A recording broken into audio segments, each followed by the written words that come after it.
بسم اللہ الرحمن الرحیم۔ میرا نام شمائلہ ہے اور میرا تعلق ایک امیر فیملی سے تھا۔ میرے پاپا ایک بزنس مین تھے اور شہر بھر میں ان کا ایک نام تھا۔ کافی زیادہ لوگ انہیں جانتے تھے۔ ہم 3 بہنیں تھیں، ہمارا کوئی بھائی نہیں تھا۔ مما پاپا کے ساتھ ہم ایک خوشحال زندگی گزار رہے تھے۔ گھر میں وہ ہر چیز تھی جس کی تمنا کوئی بھی انسان کر سکتا ہے۔ میری مما پڑھی لکھی نہیں لیکن سادہ مزاج کی خاتون تھی۔ میری دونوں بہنیں مجھ سے بڑی تھی۔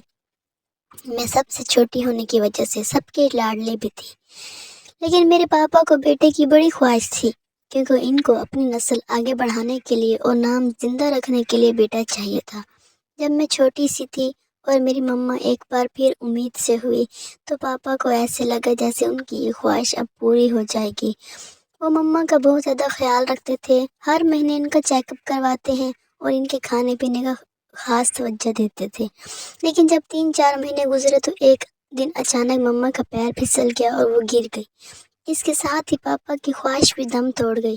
اماں کو اس بات کا بہت دکھ تھا، لیکن اس دکھ سے زیادہ ان کے دل میں ایک ڈر بیٹھا ہوا تھا کیونکہ وہ جانتی تھی کہ پاپا بیٹے کے لیے کسی بھی حد تک جا سکتے ہیں۔ مما نے یہی بات اپنے دل سے لگا لی اور مکمل طور پر خاموشی اختیار کر لی، یہاں تک کہ مما اپنی بیٹیوں سے بھی اب زیادہ بات نہیں کرتی تھی۔ میں تو اس وقت بہت چھوٹی سی تھی، لیکن میری دونوں بڑی بہنیں مما کی خاموشی کو بہت محسوس کرتی تھی۔ پاپا نے بھی مما پر توجہ دینی کم کر دی، بلکہ وہ بزنس میں زیادہ مصروف ہو گئے تھے۔ یہ شاید انہوں نے جان بوجھ کر ایسا کیا تھا، حالانکہ وہ اچھی طرح جانتے تھے کہ اس وقت مما کو ان کی کتنی ضرورت تھی۔ میری بہنیں اس بات کی گواہ تھی کہ مما ہر روز تیار ہو کے شام کو پاپا کا انتظار کرتی اور ان کے تھوڑے سے وقت کے لیے ترستی تھی، لیکن پاپا دیر سے گھر آتے ہیں اور فوراً سو جاتے تھے۔ مما کی تیاری ادھوری رہ جاتی ہے۔ پاپا نے تو ایک نظر بھر کے بھی ان کی طرف دیکھنا بند کر دیا تھا۔ ہمیں یقین نہیں آتا تھا کہ یہ وہی بابا ہیں جو پہلے مما کی تعریفیں کرتے نہیں تھکتے تھے۔ ان کے اس رویے کا مما پر اور گہرا اثر ہوا اور وہ آہستہ آہستہ اپنے آپ سے بھی لا تعلق ہونے لگی، لیکن پاپا پر مما کی اس کیفیت کا یا کسی بات کا کوئی اثر نہیں ہوا اور انہوں نے اپنے آفس میں کام کرنے والی ایک جوان لڑکی سے شادی کر لی۔ وہ تو ہمیں بعد میں پتہ چلا کہ پاپا کا اس لڑکی کے ساتھ چکر 1.5 سال سے چل رہا تھا۔ جب سے مما گر کے بیمار ہوئی تھی وہ لڑکی بہت تیز ترار اور چلاک تھی۔ اس نے بڑی ہوشیاری سے پاپا کو اپنے جال میں پھنسایا اور ہماری زندگی میں چلی آئی۔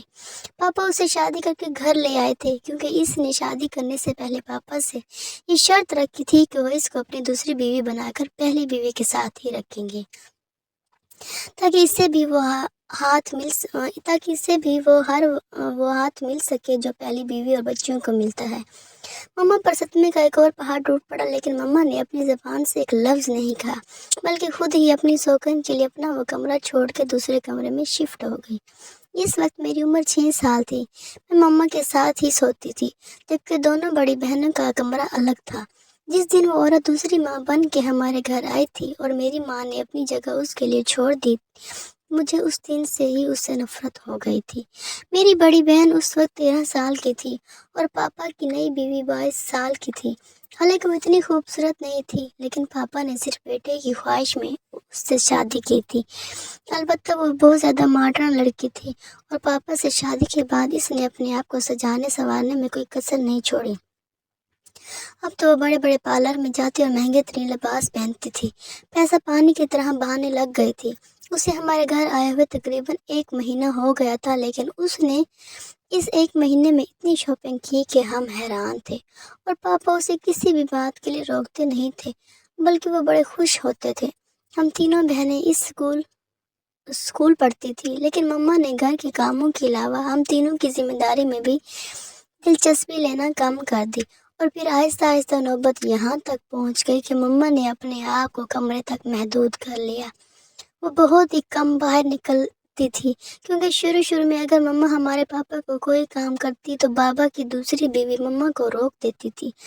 خاص طور پر پاپا کے سامنے وہ پاپا کے سارے کام خود کرتی تھی تاکہ ان کی توجہ حاصل کر سکے، اور پاپا کو لگتا تھا کہ مما نے حسد میں آ کر اپنی ذمہ داریاں بھی نہیں کی، آنے والی پر ڈال دی ہیں، جبکہ ایسا کچھ نہیں تھا۔ جب پاپا گھر نہیں ہوتے تو وہ آرام سے اپنے کمرے میں لیٹی رہتی، کسی کام میں دلچسپی نہیں لیتی تھی، لیکن جیسے ہی پاپا گھر آتے ہیں تو وہ مکمل طور پر ایکٹیو ہو جاتی اور وہ پاپا کے سامنے ہم تینوں سے بھی پیار جتانے کی کوشش کرتی تھی، جبکہ ان کی غیر موجودگی میں وہ ہمیں اپنے آس پاس بھی نہیں بھٹکنے دیتی تھی۔ خاص طور پر مجھ سے تو اسے کوئی اللہ واسطے کا بیر تھا، مجھے دیکھتے ہی اسے غصہ چڑھ جاتا اور وہ مجھے ڈانٹ دیتی تھی، اس لیے وہ مجھے اور بھی بری لگنے لگی تھی۔ دوسری طرف ہماری مما تھی جس نے کہیں آنا جانا بھی بالکل چھوڑ دیا تھا، ایک ہی جوڑا 4 دن پہنے رکھتی، بال بھی نہیں بناتی، میری آپی مما سے کہہ کر ان کے کپڑے چینج کرواتی اور بال بنواتی۔ پہلے جس گھر میں مکمل طور پر مما کا آرڈر چلتا تھا، اب وہاں پاپا کی دوسری بیوی کی حکومت تھی، ہر کام ان کی مرضی اور پسند کے مطابق ہوتا، یہاں تک کہ کھانا بھی وہی بنتا تھا جو وہ بنواتی تھی۔ پاپا نے تو مما سمیت ہم تینوں بہنوں کو بھی نظر انداز کرنا شروع کر دیا تھا اور اپنی نئی بیوی کے ساتھ خوش رہتے تھے، اور دوسرے دن بابا ان کو لے کر ڈنر پر باہر چلے جاتے اور ہم تینوں ماں کے آنسو صاف کرتی رہ جاتی۔ اور پھر جب چھوٹی مما کے ہاں خوشخبری آئی تو اس کے ناز نخرے اور زیادہ بڑھ گئے۔ اب تو وہ ہل کے پانی بھی نہیں پیتی تھی، اور پاپا نے میرے دونوں بڑی بہنوں کو خاص طور پر یہ تاکید کی تھی کہ نوکر تو اپنا کام کرتے ہی ہیں، لیکن تم لوگوں نے بھی اپنی چھوٹی ماں کا خاص خیال رکھنا ہے۔ میری دونوں بڑی بہنیں پاپا سے ڈرتی بھی تھی اور جھجکتی بھی تھی، کیونکہ ان کو معلوم تھا کہ اگر وہ پاپا کی بات نہیں مانیں گے تو وہ مما کو تنگ کریں گے، اس لیے وہ چھوٹی ماں کی ایک آواز پہ بھاگی بھاگی جاتی تھی، جبکہ میں ایسے نہیں کرتی تھی۔ چھوٹی مما اگر مجھے کبھی آواز دیتی تو میں جان بوجھ کے ان کا کام نہیں کرتی تھی، پھر وہ میری شکایت پاپا سے لگاتی اور پاپا مجھے ڈانٹ دیتے تھے۔ جب چھوٹی مما کے ہاں بیٹی کی پیدائش ہوئی تو پاپا کی خوشی کی انتہا نہ رہی، انہوں نے پورے شہر میں مٹھائی بانٹی، اپنے اور ورکرز کی تنخواہ بڑھا دی اور گھر میں کام کرنے والے ملازمین کو بھی جوڑے تحفے میں دیے۔ سارے جہان میں خوشیاں منائی اور ایک بہت بڑا جشن کیا، لیکن اپنی اس خوشی میں وہ ہماری ماں اور ہمیں بھولتے جا رہے تھے۔ انہوں نے فنکشن میں ایک مرتبہ بھی مما کو آنے کا نہیں کہا، اور جب پہلی مرتبہ مما نے اس بچے کو اپنی گود میں اٹھانے کی کوشش کی تو چھوٹی ماں نے فٹافٹ مما کو روک دیا اور اپنا بیٹا اٹھا کے سینے سے لگا لیا۔ پاپا نے ان کی طرف دیکھنا تو وہ کہنے لگی کہ بھائی کسی کا کیا بھروسہ کہ حسد میں آ کے میرے بچے کو کوئی نقصان پہنچا دے، اس لیے میں تو اپنا بچہ کسی کو نہیں دوں گی۔ پاپا بھی اس کی بات پر خاموش ہو گئے۔ مما بہت روئی تھی اور اس دن کے بعد مما نے کبھی بھی اس بچے کو اٹھانے کی کوشش نہیں کی۔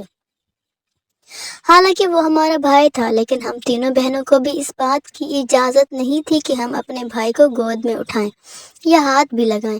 آہستہ آہستہ وقت گزرتا گیا اور جب ہمارے بھائی کی پہلی سالگرہ ہوئی تب بھی پاپا نے ایک بہت بڑا فنکشن رکھا، اس میں بھی ہماری مما نے شرکت نہیں کی۔ ہم تینوں بہنیں وہاں موجود تھیں، لیکن ہماری کوئی اہمیت نہیں تھی۔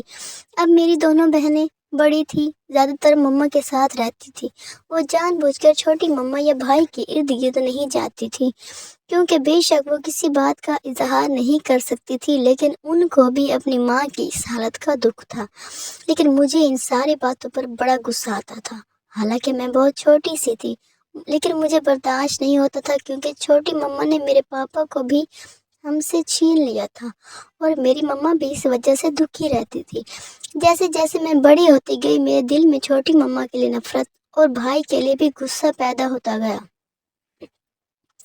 جب بھی میرے پاپا میرے سامنے اسے اٹھاتے اور پیار کرتے، میرا دل چاہتا کہ میں اسے جان سے مار دوں، اور میں نے 1-2 مرتبہ ایسا کرنے کی کوشش بھی کی کہ اسے نیچے گرا کے نقصان پہنچاؤں، لیکن میں ایسا کچھ کر نہیں سکی۔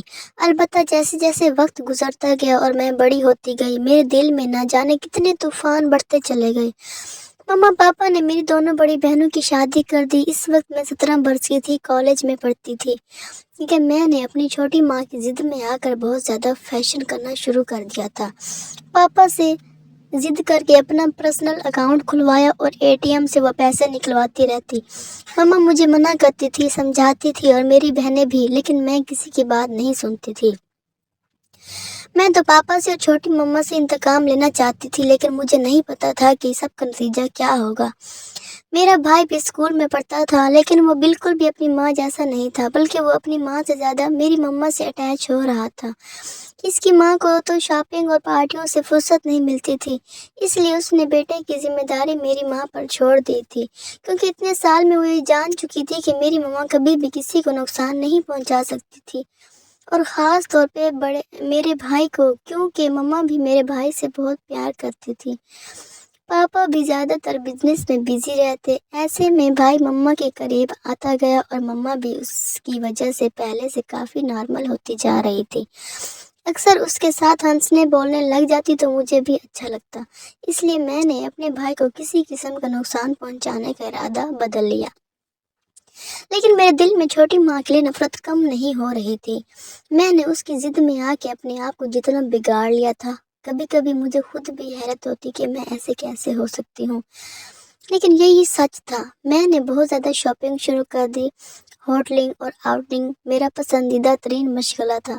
میرا فرینڈ سرکل بھی بہت بڑا تھا۔ کالج میں اپنے کھلے دل اور کھلی جیب کی وجہ سے بہت مشہور تھی۔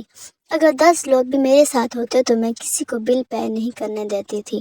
جب میں انٹر میں تھی تو میری کلاس میں ایک لڑکا آیا۔ وہ نیو ایڈمیشن تھا اور بڑا ہینڈسم لڑکا تھا۔ کلاس کی لڑکیوں سے دیکھ کر آہیں بھرنے لگی۔ میں نے اس کی طرف کوئی توجہ نہیں دی، لیکن ایک دن کسی کام کے سلسلے میں ہماری بات ہوئی تو باتوں میں بہت آگے نکل گئی۔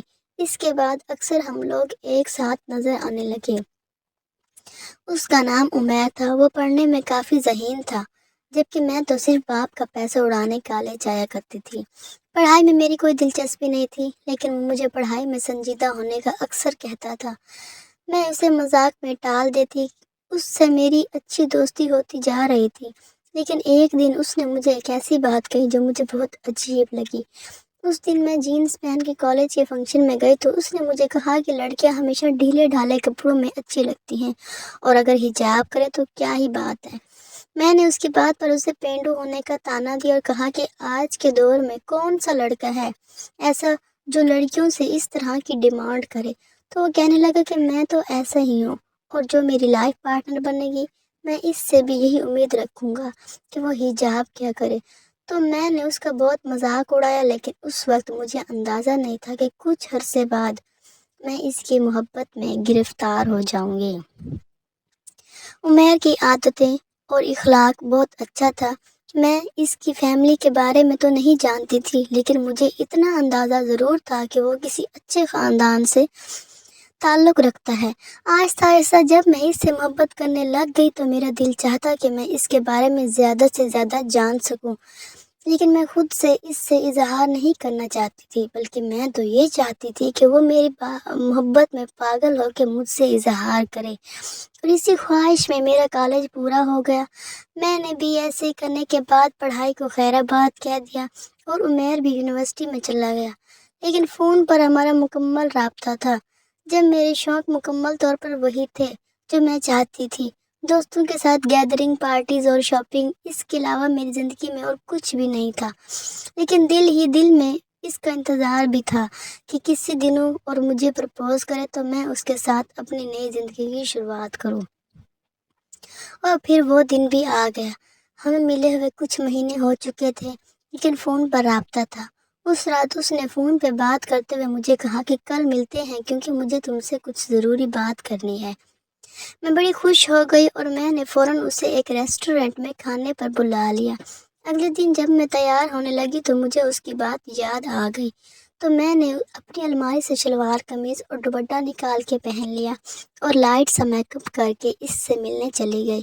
جب میں وہاں پہنچی تو پہلے سے بیٹھا میرا انتظار کر رہا تھا اور مجھے دیکھ کر کھڑا ہو گیا۔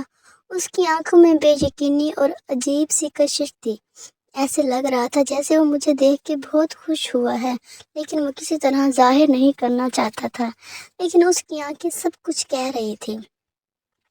پھر ہم بیٹھ گئے تو اس نے میری تعریف کی اور میں تو جیسے ہواؤں میں اڑنے لگی۔ کھانا آرڈر کر کے میں نے اس سے پوچھا کہ بھائی کس سلسلے میں ملنے چاہتے تھے، تو سب سے پہلے اس نے مجھے اپنی جاب کا بتایا۔ اس کی ایک اچھی جگہ جاب ہو گئی تھی، اور اس نے کہا کہ آج کل کھانا بھی اس کی طرف سے ہوگا۔ میں یہ سن کر بڑی خوش ہو گئی۔ میں نے اسے مبارکباد دی اور پوچھا کہ وہ بات بتاؤ جس کی وجہ سے خاص طور پر مجھے یہاں بلایا ہے۔ وہ مسکرانے لگ گیا اور کہنے لگا کہ تم صرف خوبصورت نہیں ہو، تیز بھی بہت ہو۔ پھر اس نے کہا کہ مجھے تم سے ایک بات کہنی تھی۔ جب سے ہم کالج سے نکل کر الگ الگ ہوئے ہیں، میرے دل سے تمہارا خیال ہٹتا ہی نہیں۔ ابھی کچھ ٹائم سے مجھے ریئلائز ہوا ہے کہ میں تمہارے بغیر نہیں رہ سکتا، شاید اس لیے کہ میں تم سے محبت کرنے لگا ہوں۔ یہ سن کر میں بھی مسکرانے لگی کیونکہ یہ وہ الفاظ تھے جو میں کافی عرصے سے سننا چاہتی تھی، لیکن آج وہ میرے سامنے بیٹھا اظہار محبت کر رہا تھا۔ تو میں نے تھوڑا اپنی قدر بڑھانے کا سوچ کر اسے کہا کہ اگر تم مجھ سے محبت کرتے ہو تو میں تمہاری محبت کی قدر کرتی ہوں، لیکن کیا یہ محبت صرف دل لگی تک ہے یا تم واقعی مجھے اپناؤ گے؟ تو وہ کہنے لگا کہ میں تم سے شادی کرنا چاہتا ہوں، اسی لیے تو تمہیں آج بلایا ہے۔ یہ سن کے میرا دل کیا میں وہیں پہ بھنگڑے ڈالنے لگ جاؤں، لیکن میں بڑی مشکل سے خود پہ قابو کر کے بیٹھی رہی۔ پھر میں نے اس سے اس کی فیملی کے بارے میں پوچھا تو اس نے بتایا کہ ہم مڈل کلاس گھرانے سے ہیں۔ گھر میں میری ماں ہے اور ایک چھوٹا بھائی ہے۔ ابا کا انتقال ہو چکا ہے، لیکن ابا کی کچھ زمینیں ہیں جن سے ہر مہینے خرچہ آتا ہے، اور اب میری بھی اچھی جاب ہو گئی ہے۔ تو کیا تمہارے گھر والے مجھے قبول کر لیں گے؟ کیونکہ تم تو بہت امیر فیملی سے ہو۔ اس کی بات سن کے میں ہنسنے لگ گئی۔ میں نے اس سے کہا کہ میں نے زندگی تمہارے ساتھ گزارنی ہے، میرے گھر والوں نے نہیں، اس لیے تمہیں یہ فکر نہیں ہونی چاہیے کہ میں تمہیں قبول کروں گی یا نہیں۔ وہ میری بات سن کے حیرت سے میرا منہ تکنے لگا۔ میں کھل کھلا کے ہنس پڑی۔ پھر میں نے اسے کہا کہ بھائی، مجھے تم دل و جان سے قبول ہو، اور جب تم چاہو گے میں تم سے شادی کر لوں گی۔ تو یہ بے یقینی سے میری طرف دیکھ رہا تھا۔ پھر میں نے اسے کہا کہ میرے گھر میں پاپا اور 2 مائیں ہیں، اور کسی کو بھی تمہارے ساتھ میری شادی پر اعتراض نہیں ہوگا، اور اگر ہوا بھی تو مجھے اس بات کی کوئی پرواہ نہیں، میں ہر حال میں تم سے ہی شادی کروں گی۔ میں نے یہ کہا تو وہ خوش ہو گیا اور اس نے مجھے ایک انگوٹھی گفٹ کی جو میں نے اسی وقت پہن لی۔ گھر جانے کے بعد میں نے مما سے اس کے بارے میں بات کی تو مما نے کہا کہ مجھے تو کوئی اعتراض نہیں اگر وہ تمہیں پسند ہے، لیکن میں نہیں جانتی کہ تمہارے بابا کا کیا فیصلہ ہوگا۔ ہو سکتا ہے وہ اس رشتے کو قبول ہی نہ کرے، کیونکہ تم تو جانتی ہو تمہارے پاپا کتنے اسٹیٹس کانشیس ہیں، اور پھر تمہاری اس دوسری ماں کے بارے میں بھی کچھ نہیں کہہ سکتی۔ میں مما کی بات سن کے غصے میں آ گئی۔ میں نے ان سے کہا کہ مجھے پاپا یا دوسری ماں کی کوئی پرواہ نہیں، مجھے صرف آپ کی پرواہ ہے، اور میرے لیے آپ کی اجازت بہت ضروری ہے۔ اگر آپ راضی ہیں تو مجھے اور کسی کی کوئی فکر نہیں۔ مما میری بات سن کر خاموش ہو گئی۔ میں جانتی تھی کہ مما کبھی بھی پاپا کے سامنے یہ بات کرنے کی ہمت نہیں کریں گی، اس لیے میں نے خود پاپا سے بات کرنے کا فیصلہ کیا، اور میں موقع دیکھ رہی تھی کہ جس دن چھوٹی ماں گھر پہ نہ ہو اس دن بابا سے اکیلے میں بات کروں، لیکن کافی دن مجھے ایسا کوئی موقع ملا ہی نہیں، اور پھر بڑی مشکل سے ایک دن پاپا گھر میں موجود تھے اور چھوٹی ماں کہیں باہر گئی ہوئی تھی۔ تو میں نے پاپا سے بات کرنے کی ہمت کی، حالانکہ میں اتنی بولڈ اور ماڈرن بنتی تھی، مگر اس وقت مجھے ایسے لگ رہا تھا کہ جیسے میں بچپن کی طرح ڈرپوک ہی تھی۔ ہمت کر کے میں پاپا کے کمرے میں گئی تو مجھے دیکھ کر وہ موبائل رکھ کر سیدھے ہو کر بیٹھ گئے، میرا حال احوال اور ایکٹیویٹیز پوچھی اور کہنے لگے کہ کوئی کام تھا۔ میں نے کہا جی، مجھے آپ سے کچھ ضروری بات کرنی ہے۔ تو پاپا میری طرف دیکھنے لگے۔ میں نے بڑی ہمت کر کے پاپا سے عمیر کا ذکر کیا اور بتایا کہ میں عمیر کو پسند کرتی ہوں اور اس سے شادی کرنا چاہتی ہوں، کیونکہ وہ بھی مجھ سے شادی کرنا چاہتا ہے۔ پہلے تو پاپا میری طرف دیکھتے رہے، پھر کہنے لگے کہ بیٹا، تم اچھی طرح جانتی ہو کہ تمہاری دونوں بڑی بہنوں کی شادی بھی میں نے اپنی مرضی سے ہی کی تھی۔ ہاں، ان کی رضامندی ضرور پوچھی تھی، لیکن اس میں ان کی پسند شامل نہیں تھی، کیونکہ ہم جتنے مرضی ماڈرن ہو جائیں لیکن ہمارے گھر کے بھی کچھ اصول ہیں۔ ہمارے خاندان میں یہ سب نہیں چلتا۔ اول تو ہم خاندان سے باہر رشتہ کرتے ہی نہیں ہیں، اور اگر کہیں بھی تو اپنے ہم پلا لوگوں میں ہی کرتے ہیں۔ جب پاپا نے یہ کہا تو میں سمجھ گئی کہ وہ مجھے کیا کہنا چاہتے ہیں۔ پھر وہ پوچھنے لگے کہ عمیر کیا کرتا ہے اور اس کے والد کا کیا بزنس ہے۔ پاپا نے سوال ہی کچھ اس طرح سے کیا تھا کہ میں تھوڑی کنفیوز ہو گئی۔ پھر میں نے انہیں بتایا کہ عمیر کے والد نہیں ہیں وہ مڈل کلاس فیملی سے تعلق رکھتا ہے۔ گھر میں صرف ایک ماں اور بھائی ہے اور عمیر کی ایک بہت اچھی نوکری بھی ہو گئی ہے۔ بابا یہ سن کے اٹھ کھڑے ہو گئے اور کہنے لگے کہ یہ سب بتانے سے پہلے ہی میں تمہیں بتا چکا تھا کہ ہم کس طرح کے لوگوں میں اپنی بیٹیاں بھی آتے ہیں۔ اس کے باوجود تم نے بڑی ہمت کر کے میرے سامنے یہ سب کچھ کہا۔ چلو کوئی بات نہیں، کیونکہ تم میری بیٹی ہو، لیکن میں ہرگز تمہاری ایسے خاندان میں شادی نہیں کر سکتا جو کسی بھی طرح ہماری برابری نہ کر سکے۔ تم خود سوچو کہ بچپن سے لے کر اب تک کتنی آسائشوں میں پلی ہو، جہاں پہ ہزار خرچ کرنے ہوتے ہیں تم لاکھ خرچ کر دیتی ہو۔ تو کیا تم ایسے گھر میں خوش رہ سکو گی جہاں تمہارا شوہر معمولی سی نوکری کرتا ہوگا؟ پاپا مجھے کنونس کرنے کی کوشش کر رہے تھے۔ انہیں ابھی تک غصہ نہیں آیا تھا، اس لیے میں نے موقع سے فائدہ اٹھاتے ہوئے انہیں کہا کہ پاپا میں عمیر کے ساتھ خوش رہوں گی کیونکہ ہم ایک دوسرے کو پسند کرتے ہیں۔ میری بات سنتے ہی پاپا کو غصہ آ گیا اور وہ کہنے لگے کہ میں اتنی دیر سے تمہیں کچھ سمجھانے کی کوشش کر رہا ہوں۔ زندگی جو ہے وہ محبت اور پیار سے نہیں گزرتی، بلکہ اچھے لائف سٹائل کے لیے پیسے کی بھی ضرورت ہوتی ہے، اور مڈل کلاس فیملی کے لڑکے ایک گھر بنانے میں پوری زندگی گزار دیتے ہیں۔ وہ تمہیں کیا خوش رکھے گا؟ لیکن میں اپنی ضد پہ قائم تھی۔ میں نے پاپا سے کہہ دیا کہ میں شادی کروں گی تو صرف عمیر سے۔ اس وقت پاپا نے میرے منہ پر ایک تھپڑ مارا اور کہا کہ شادی تو تمہاری وہی ہوگی جہاں میں بات چلا رہا ہوں۔ اتنے میں چھوٹی مما کمرے میں آ گئی اور وہ یہ سب کچھ دیکھ کے حیران ہو رہی تھی، لیکن بڑی جلدی سارا معاملہ سمجھ گئی اور مجھے کہنے لگی کہ تمہارے پاپا ٹھیک کہہ رہے ہیں، ہم نے تمہارے لیے ایک بہت اچھی فیملی کا لڑکا دیکھا ہے۔ اگر تمہاری اس سے شادی ہو گئی تو تمہارے پاپا کو بزنس ڈیل بھی آرام سے مل جائے گی۔ مجھے چھوٹی مما کی بات سن کے اتنا غصہ آیا کہ وہ مجھے ایک بزنس ڈیل کے جتنا اہم سمجھتے ہیں۔ میں بغیر کچھ کہے وہاں سے چلی گئی اور جا کر مما کے پاس خوب روئی، لیکن میں نے مما سے کہہ دیا کہ میں عمیر سے ہی شادی کروں گی۔ میری ماں تو پہلے ہی شوہر اور سوکن کے ہاتھوں بے بس ہو چکی تھی، اس نے میرے سامنے کیا کہنا تھا۔ میری باتیں سن کے خاموش رہی۔ میں سوچ رہی تھی کہ کچھ دن بعد پاپا کا غصہ ٹھنڈا ہو جائے گا تو ان سے دوبارہ اس سلسلے میں بات کروں گی، لیکن پاپا نے تو مجھے بات کرنے کا قابل ہی نہیں چھوڑا۔ ایک ہفتے کے اندر ہی انہوں نے میری شادی کا اعلان کر دیا اور مجھے تاریخ طے کر کے بتایا۔ مجھے اتنی بھی مہلت نہیں ملی کہ میں عمیر سے ملواتی۔ میں نے اسے فون پر یہ بات بتائی تو اس نے مجھے یہی کہا کہ جہاں تمہارے ماں باپ چاہتے ہیں تم شادی کر لو، کیونکہ یہی تمہارے حق میں بہتر ہوگا۔ عمیر کی بات سن کے میرا دل ٹوٹ گیا۔ اس نے مجھے اندازہ ہو رہا تھا کہ میں جو بچپن سے اب تک چھوٹی مما سے مقابلہ بازی کرتی آ رہی تھی، دراصل اندر سے تو میں اپنی ماں جیسی ہی تھی، ڈرپوک اور کم ہمت۔ میں نے پاپا کے سامنے ہتھیار ڈال دیا اور مما نے میری شادی اپنے مرحوم دوست کے بیٹے نعمان سے کر دی۔ نعمان کی فیملی میں کوئی بھی نہیں تھا سوائے اس کے ایک چھوٹے بھائی کے۔ ان کے ماں باپ کا انتقال ہو چکا تھا اور وہ دونوں بھائی ایک گھر میں اکیلے رہتے تھے۔ نعمان کا اپنا بزنس تھا جسے دونوں بھائی چلا رہے تھے۔ میرے جہیز میں پاپا نے بہت کچھ دیا، لیکن میرا دل بالکل بھی خوش نہیں تھا۔ حالانکہ پاپا نے میری شادی میں کسی قسم کا کوئی کسر نہیں رکھی تھی، اس کے باوجود میرا دل بجھا ہوا تھا۔ اور جب میں دلہن بنی تو کمرے میں بیٹھی تھی تو نعمان کافی دیر بعد کمرے میں آیا۔ ایک تو مجھے ویسے ہی اس کا انتظار کرنا اچھا نہیں لگ رہا تھا، اوپر سے اس نے کمرے میں آتے ہی چیزیں ادھر ادھر اٹھا کے پھینکنا شروع کر دی۔ میں اس کے اس رد عمل سے حیران ہو رہی تھی۔ بھلا اپنی شادی کی رات بھی کوئی ایسے کرتا ہے؟ لیکن وہ مجھے کسی بات پہ غصے پہ لگ رہا تھا۔ اس نے شیروانی بھی اتار کے بیڈ پہ پٹک دی تھی اور پھر خاموش ہو کر صوفے پر بیٹھ گیا۔ میں نے ڈرتے ڈرتے سے پوچھا کہ سب خیریت تو ہے؟ کیا ہوا ہے؟ آپ غصے میں لگ رہے ہیں؟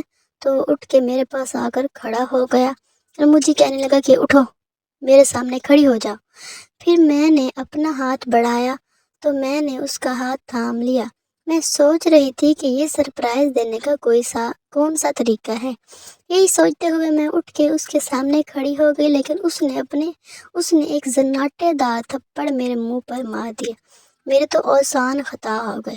مجھے یقین نہیں آ رہا تھا کہ ایک رات کی دلہن کے ساتھ اس طرح سے بھی سلوک ہو سکتا ہے۔ اور وہ بھی اس کا دلہا ایسا کرے گا، میں نے سوچا بھی نہیں تھا۔ میں بے یقینی کی کیفیت میں گال پہ ہاتھ رکھے اسے دیکھ رہی تھی تو وہ چیخنے لگ گیا۔ اس نے مجھے کہا کہ اتنا بن سنور کر سب کے سامنے بیٹھنے کی کیا ضرورت تھی؟ کتنے لوگ آنکھیں پھاڑ پھاڑ کے تمہیں دیکھ رہے تھے، نہ جانے کس کی نظریں کیسی تھی، تمہیں کیا پتا۔ اور تو اور میرے بھائی نے بھی تمہاری بہت تعریف کی کہ بھابھی تو بہت ہی خوبصورت ہے۔ میں شرم سے ڈوب گیا کیا کہ کوئی میری بیوی کے بارے میں ایسی باتیں کرے اور گندی نظروں سے اسے سب دیکھیں۔ نعمان پتہ نہیں کیا کیا بول رہا تھا۔ میں اس کی باتیں سن سن کر پریشان ہو رہی تھی۔ میں نے تو سوچا بھی نہیں تھا کہ جس سے میری شادی ہوگی وہ اس قدر شکی مزاج ہوگا، یہ اپنے بھائی کی تعریف کرنے پہ ہی اس قدر غصے میں تھا، اور اس سب میں میرا کیا قصور تھا؟ ہر دلہن سٹیج پہ تیار ہو کر ہی بیٹھتی ہے اور سب دلہن کو دیکھتے ہیں، اس سے یہ تو نہیں ثابت ہو جاتا کہ دلہن بدچلن ہے۔ یہ لوگوں کی گندی نظریں تھیں۔ پتہ نہیں یہ بندہ کس سوچ کا مالک تھا، اور اب میرے ساتھ کیا ہونا تھا میں نہیں جانتی تھی۔ وہ رات میرے لیے کسی عذاب سے کم نہیں تھی جو میری زندگی کی ایسی شروعات ہوئی جس نے مجھے جہنم میں پہنچا دیا۔ اس دن کے بعد نعمان نے میرا جینا حرام کر دیا، مجھ سے زبردستی پردہ کروانے لگے، کہیں بھی مجھے لے کر نہیں جاتا تھا، یہاں تک کہ میں اس کے بھائی کے سامنے بھی پردہ کرتی تھی۔ مجھے ایسے لگ رہا تھا کہ میں جنہیں جتنی آزاد زندگی گزاری تھی مجھے اس کی اتنی بڑی سزا مل رہی تھی۔ وہ جب دل چاہتا مجھ پہ ہاتھ اٹھانے لگ جاتا اور جب دل چاہتا تو میری ہی نظروں میں گرا دیتا تھا، مجھ پہ گندے گندے الزام لگاتا۔ میری زندگی بد سے بدترین ہوتی گئی، اور پھر جب میری شادی کو 6 مہینے گزرے تو نعمان کا ایک ایکسیڈنٹ ہو گیا جس میں وہ بری طرح زخمی ہوا۔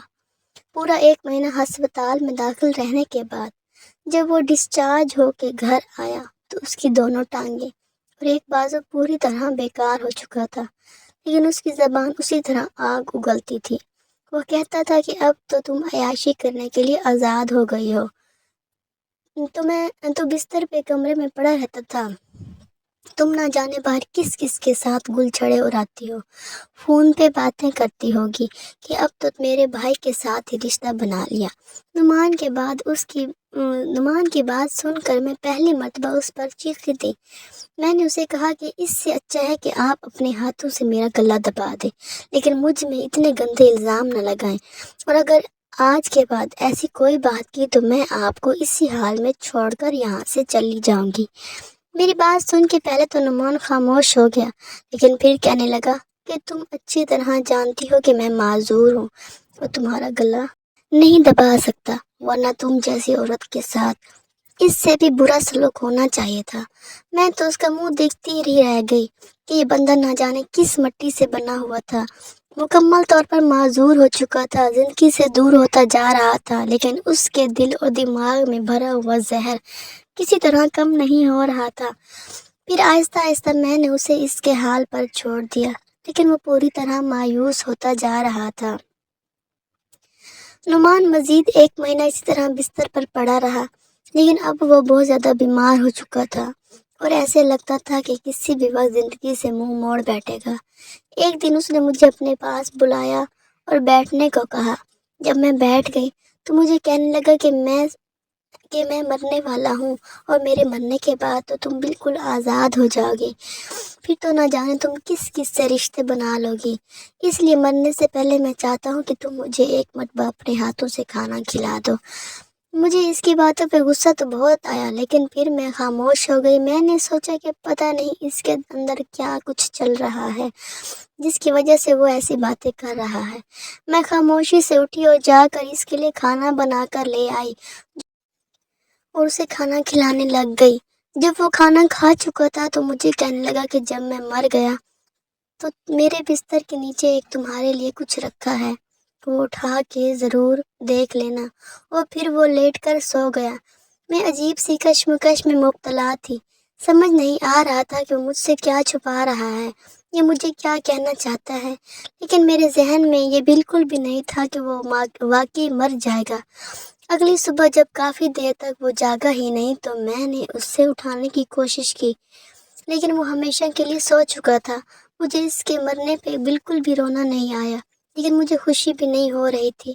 مجھے تو سمجھ ہی نہیں آ رہا تھا کہ مجھے کیا کرنا چاہیے، لیکن جب اس کی تدفین ہو گئی تو مجھے بڑا عجیب سے محسوس ہوا کہ میری زندگی میں ایک ایسا شخص آیا جو صرف 8-9 مہینے میرے ساتھ رہا، لیکن اس نے ایک پل بھی میرا اعتبار نہیں کیا اور مجھ پہ گندگی اچھالتا رہا۔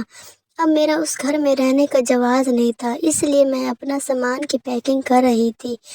اس وقت مجھے اس کی بات یاد آئی تو میں نے اس کے بستر کے نیچے سے رکھا ہوا کاغذ نکالا جس پہ اس نے مجھ سے معافی مانگی ہوئی تھی۔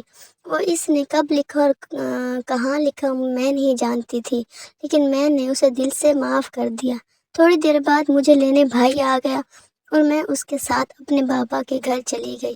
میں وہاں پہنچی تو مما ایک بار پھر مجھے گلے لگا کے رونے لگ گئی اور پاپا شرمندگی سے میرے ساتھ نظر نہیں ملا رہے تھے۔ میں نے پاپا کو بھی دل سے معاف کر دیا، اس میں ان کی بھی کوئی غلطی تو نہیں تھی۔ میرے ساتھ جو کچھ بھی ہوا اس کا اثر مجھ پہ یہ ہوا کہ میں بالکل بدل گئی تھی۔ اب میں ہر وقت دوپٹہ اوڑھ کے رکھتی، میرا دل دنیا کی کسی بھی چیز میں نہیں لگتا تھا۔ ایسے ہی میری عدت پوری ہو گئی تو اس دن پاپا میرے کمرے میں آئے اور مجھے کہنے لگے کہ اگر میں کچھ مانگوں تو مجھے دو گی۔ میں نے پاپا کی طرف دیکھا تو کہنے لگے کہ باہر عمیر اور اس کا بھائی بیٹھے ہیں، وہ تم سے شادی کرنا چاہتا ہے اور میں ہاتھ جوڑ کے تم سے رشتے کے لیے ہاں کہنے کی گزارش کرتا ہوں۔ میں پاپا کی طرف حیرانی سے دیکھ رہی تھی، پھر میں نے خاموشی سے پاپا کے جوڑے ہوئے ہاتھوں کو تھام لیا۔ آج عمیر سے میری شادی کو 6 سال گزر چکے ہیں۔ وہ بہت اچھا ہے اور میری بہت ہی عزت کرتا ہے، اور اپنے بھائی کے ہوتے ہوئے بھی مجھے کبھی بھی اس نے مجھ پر شک نہیں کیا۔ میں جب بھی عمیر کو دیکھتی ہوں تو سوچتی ہوں کہ 5 انگلیاں برابر نہیں ہوتی۔ نعمان جیسے لوگ بہت کم ہوتے ہیں، لیکن عمیر جیسے اچھے لوگوں کی وجہ سے دنیا قائم ہے۔